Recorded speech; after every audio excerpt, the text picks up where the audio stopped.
If you've ever seen when you're looking at the radar, the Doppler radar, and you see the red, and then there, last night, 1 a.m. in the morning, rain was coming down sideways, and it snapped this tree in half.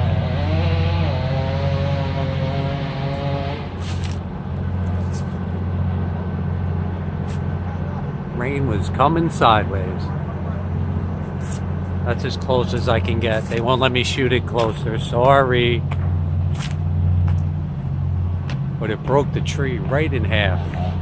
1 a.m. on 11/1, November 1st. Haven't seen rain like that in a while. Actually, I did. I didn't record it though.